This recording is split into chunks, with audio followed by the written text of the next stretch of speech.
All right, that should be recording right now. All right. So thank you, Dr. Baesens, for joining us today. We're really excited about your background and the paper you wrote on exploring the different ways to do credit scoring using phone data and the social network analytics. And so we'd like to ask you to explain a little bit more about your background for our viewers today. Okay, thank you very much for having me, Beta. A great initiative, by the way, the study on credit scoring for social mobility purposes, a great initiative, so congrats on that. So my name is Bart Baesens. I'm a professor of big data and analytics at the Catholic University of Leuven in Belgium, close to Brussels.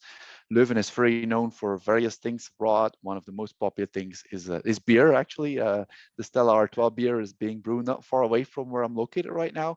And obviously also our university. We have one of the oldest universities in the world, founded in 1425. And that's the university where I work and where I do research on data science, on developing new algorithms, but also innovative ways of analyzing data, like using call detail record data for credit scoring, which we'll talk about later on. And besides my appointment and here at KU Leuven, I also have a part-time appointment as a guest lecturer at Southampton Business School in the United Kingdom. That's in a nutshell, more or less, who I am. Perfect. And could you explain a little bit about how you got into this avenue of research, specifically in the area of credit scores, and how did you decide to apply these kind of different techniques to studying credit scores? Yeah, so I started doing credit scoring in my PhD, which I finished in 2003. And then afterwards, there was this Basel Accord that became very popular, not because of my PhD, it was a mere coincidence. But the Basel Accord basically enforces financial institutions and lenders worldwide to develop credit scoring models. And the Basel Accords, I got very fascinated by them and started doing more and more research in credit scoring. And so we did lots of research on techniques to model creditworthiness of retail and corporate applicants. We also did research on how to validate those techniques, how to stress test those models, and how to successfully apply them for risk-based pricing, for example. So that's how I got involved in credit scoring. And I collaborated with a worldwide network of financial institutions and financial service providers to see how credit scoring can be successfully used in practice, but also to see what the challenges are, because thanks to the many collaborations that I had, I actually bumped into various interesting research topics. Cool. Could you talk a little bit about some of those challenges? Is there anything that you've decided to tackle? Yeah, sure. You know, that's a very, very good question, because there's been so many techniques that have been suggested in machine learning, like regression techniques, like decision trees, like random forests, like neural networks and deep learning methods. You may have heard of some of those. And we tried all of them for credit scoring. And the thing was that we wanted to squeeze the last piece of predictive power out of the data and get it into the model. But having done this quite extensively, at some point, our research kind of stalled, in the sense that we couldn't squeeze anything out of the data anymore. So if we wanted to boost the performance of credit scoring models, it made no further sense to look at new techniques or to develop new techniques ourselves. But we started thinking about, what if we kind of look at the data instead of the technique, right? And look at leveraging new sources of data instead of using classical behavioral data, sociodemographic data. We are looking for new sources of data that we can then analyze using state-of-the-art machine learning models, and hoping to further boost the performance of credit risk models in that way. And that's how we got into CDR data, call detail record data. Right. And so that the paper you recently As one example published, to do that.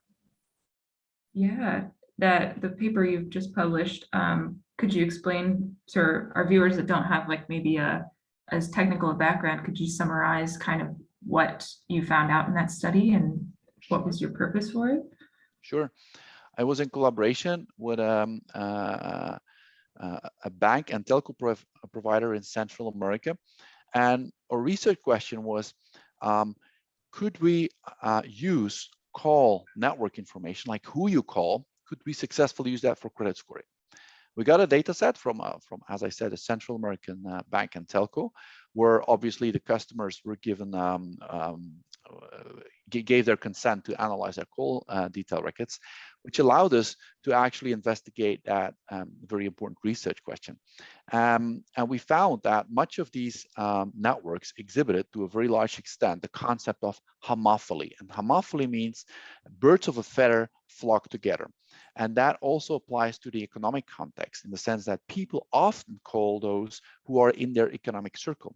So using that information and seeing who you call could then be successfully leveraged into credit scoring models and allowed us basically to boost the performance of our credit scoring models. So what we did was we built this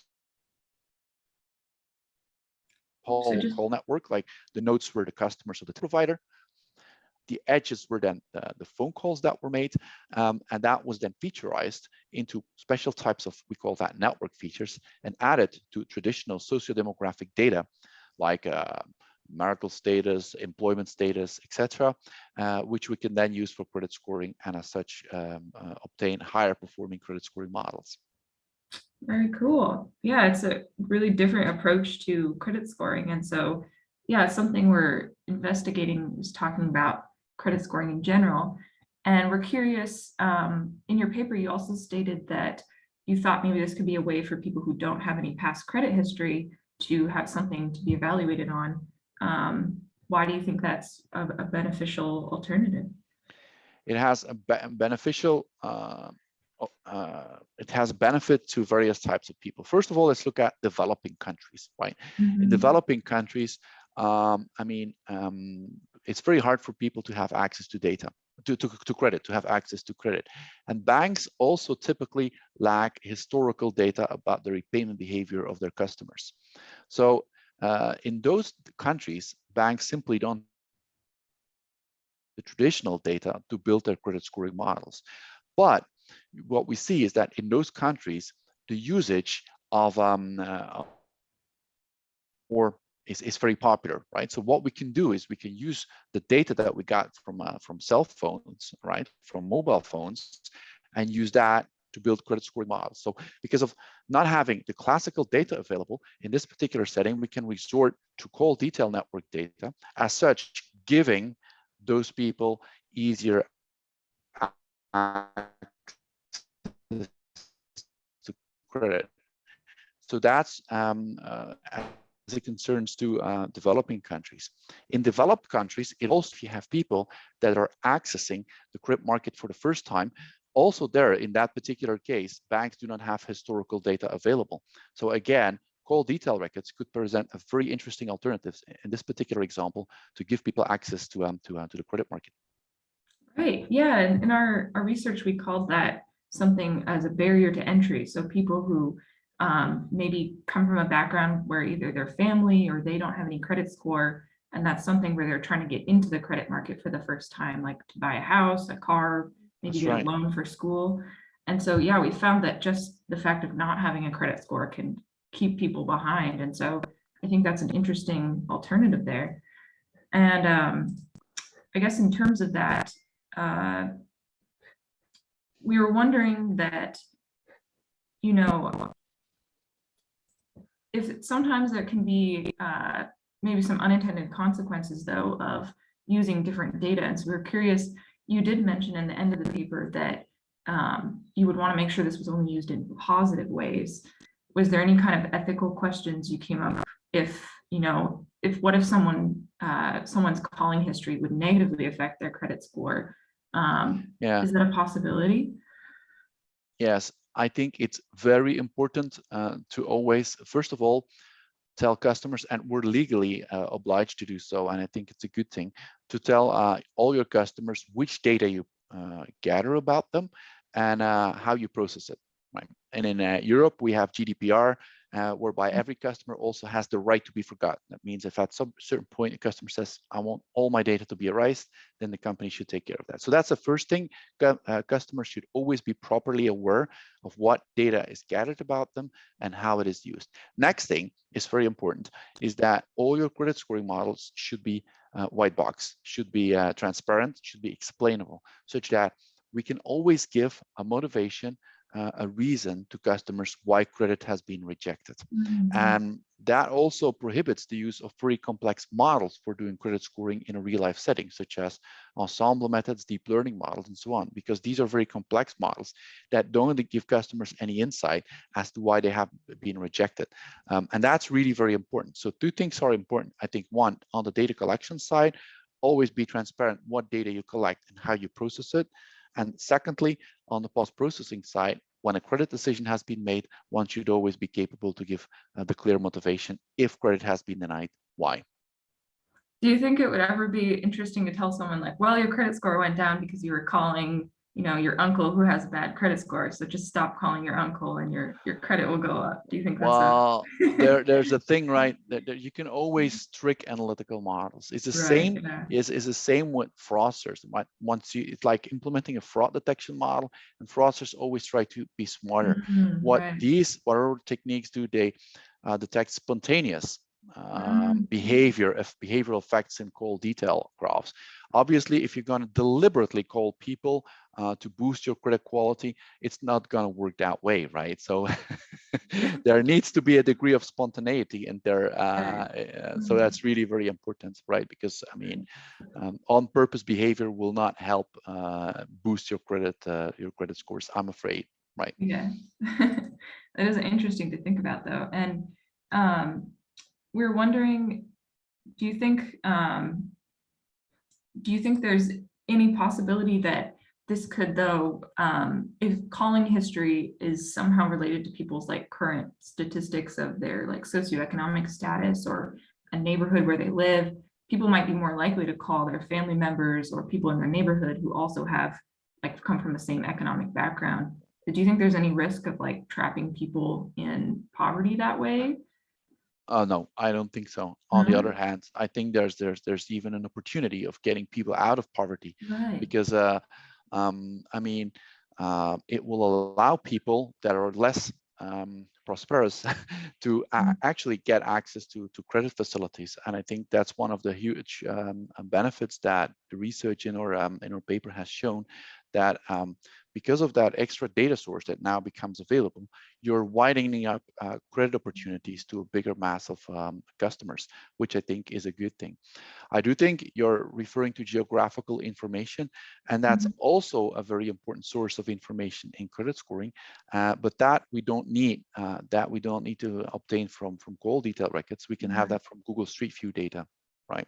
There's Yeah. been an interesting paper that appeared in the proceedings of the National Academy of Sciences, which is a top journal in our field, that portrayed the level of prosperity in neighborhoods by looking at Google Street View images and looking at what cars were driving in those Oh neighborhoods. my Just by gosh. looking at fancy cars, they could say it's a very prosperous neighborhood. Whereas, I don't know what other cars. I drive a very simple car, by the way. But, I drive a Renault, so it's by looking at that at those poorer neighborhoods, you can then see that these are probably less credit-worthy customers, that in case they want to have access to credit, maybe other data sources could become more relevant, like the call detail records data that we just came to mention.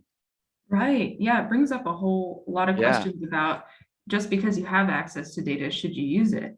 You know, like, yeah, what do you think about that? that's a very relevant question. The thing is,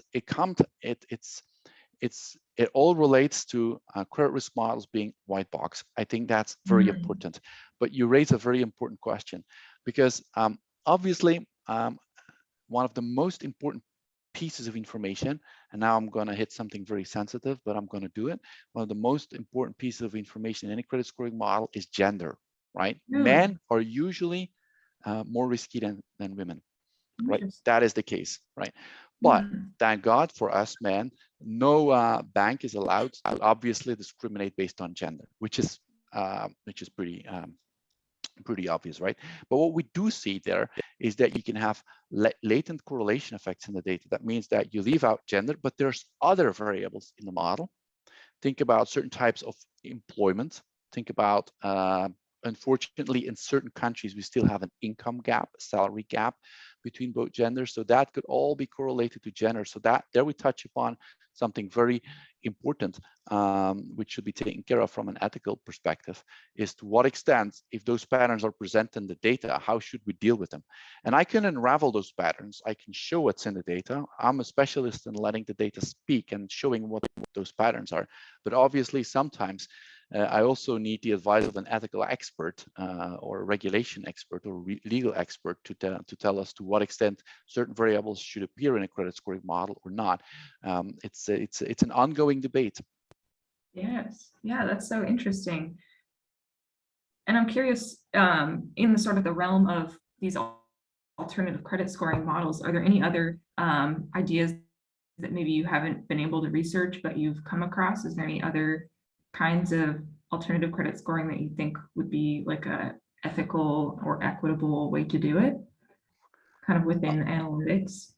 I think there's more and more data sources that become available. So there's, we talked about call data, records data. There's also been some studies on social media data, like who your friends on Facebook are.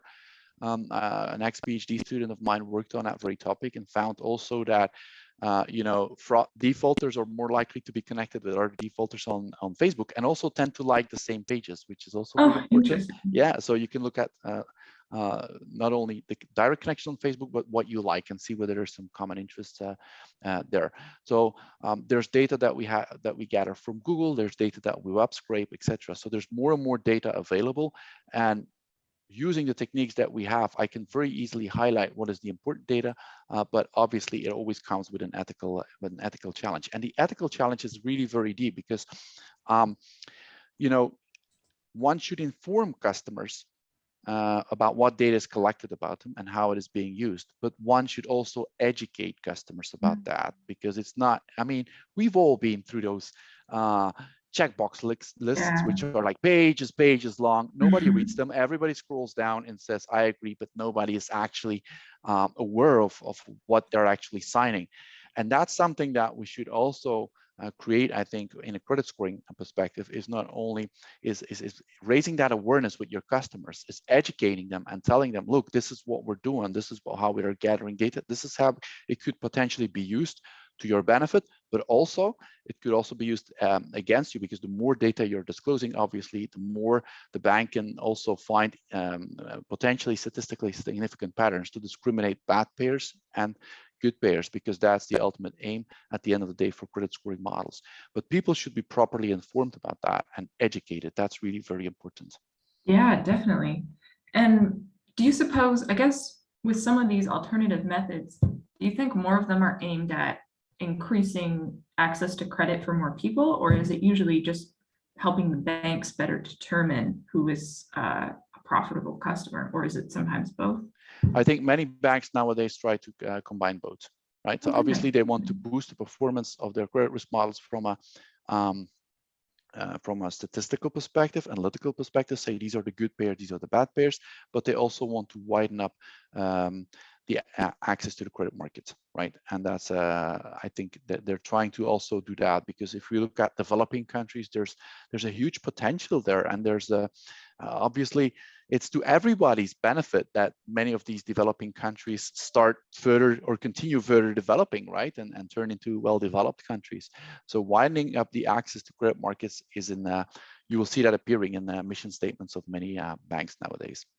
Good, yeah, that's so interesting.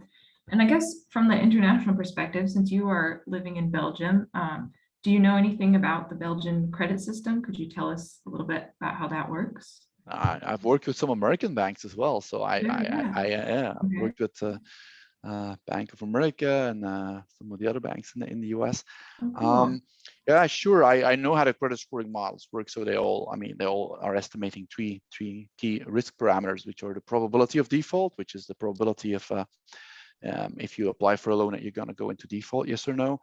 They will also estimate the loss given default. That means if you default on your loan or loan obligation, how much are you going, what's the percentage of the exposure right, that you're gonna default on, how much money will be lost, indicated as a percentage of the third parameter, which is what we call the EAD, or the exposure at default. So banks typically estimate those three key parameters: probability of default, loss given default, and exposure at default, and then combine these three to calculate what we call expected loss, which is supposed to be covered by provisions, and unexpected loss, which is then supposed to be covered by capital, right, shareholder capital or equity. And I can zoom into the techniques that are being used there, and if I can give you one advice, or if I can give you one thing that's maybe interesting, is that those techniques are typically very simple regression techniques, because experience taught us that typically a very simple logistic regression, I'm not sure whether you're familiar with that, a simple logistic regression model performs really well in differentiating between the good and bad payers, right? And these are the techniques that are commonly used by banks worldwide, in the US, in Belgium, and across Europe and the rest of the world that uses statistical credit scoring. Yeah. So you think the Belgian system is very similar to the American one? Is there any differences you can think of? Yeah, you guys have other regulations. So we have in Europe the Basel regulation. Basel is a city in Switzerland. In the US, the Federal Reserve and the OCC came up with regulation which is quite similar, with some very small differences. In Europe, we also have IFRS 9. I don't know whether you've heard of that. And the US, you guys have CECL, CECL, which is an equivalent thereof. But it all boils down to estimating those three parameters, PD, LGD, and ED, but using them in different ways. So there's some very subtle differences in the way they will be used. Yes, I think that's possibly the difference is maybe countries use their credit scores in different ways. And in the US, one thing we've been investigating is that maybe it's not how credit scores are calculated that is an issue, but it's maybe how they're used, because here it's very common for employers to check a credrit score. I know. When you apply for housing, you have to get your credit checked, even insurance. FICO scores, You guys have FICO scores, the score between 300 and 850, which is used by employers, insurance providers, utility providers, and so on. I think, I have my reservations with this. I have some concerns with this, to be honest, because then you're using your credit scores no longer for what they were originally meant to be used. And I think sometimes it can go too far. I think so, yes. Because sometimes, I mean, if you're a bad credit score and you apply for a job, I mean, you can't get a job because of a bad credit score, you can never get out of your economic situation anymore, right? Exactly. And I think, you should give people the opportunity, if the candidate has a good fit for a job, I mean, CV wise, and then you should not look at the credit score, is my opinion, right? Yes. Yeah, because we were talking about, data models are only as good as the data you feed them. And so if you keep people in these self-perpetuating cycles where they can't get a job, they can't get housing, how are they supposed to improve their credit score? So I don't think I don't think it's a good idea. No. Yeah. And so you don't do that in Belgium, is that? No, we don't do that. No, we don't, and not in Europe. Really? Are there laws against it, or is it just not common practice? But this is country specific. I would guess there are laws against it. It's not done, that I can tell you. But what's also is you guys have the FICO score, and by Fair Isaac Corporation, that's the score that you're referring to, right? And Fair Isaac is a firm that has been founded already in the late 60s of the previous century. So the firm has been around for quite a while, and every American has this US score. So it's really very ubiquitous. That score is all over the place, so everybody can have it, and that's why it's being used that much. But in Europe, I mean, we don't have those credit bureaus available like you guys have for Isaac. We don't have that, right? And it's certain countries have it, but even then, it's all the scores that are being developed by those bureaus are only being used by banks and not by any other institutions or firms. Interesting. So if someone like changes countries, does their credit score follow them, or is it typically only with the banks that they? It would have to be a new. We don't have an integrated European credit scoring system. No, the credit score will not follow them. No. Oh wow. So credit scores then, is there any kind of like national credit blacklist or anything like that, or is it just? Yes, we have that. We have that. Most countries will have that. Yeah. Okay. Most countries will have that. Yeah. Interesting. Yeah. Yeah, that's fascinating because that's some of the other people we're interviewing is about kind of the sociology of using these credit scores and how that affects societal impacts of Yeah, people in their yeah. jobs and employment. So yeah, I'm curious about all that. But yeah, I think that's everything we're going to ask you for today. We really appreciate all of your time and this really enlightening conversation. So yeah, thanks again, Dr. Baesens. Thanks, Beta. It was a pleasure talking to you. Very good questions, and yeah, good luck with your interesting initiative. Great Yes, job. thank you.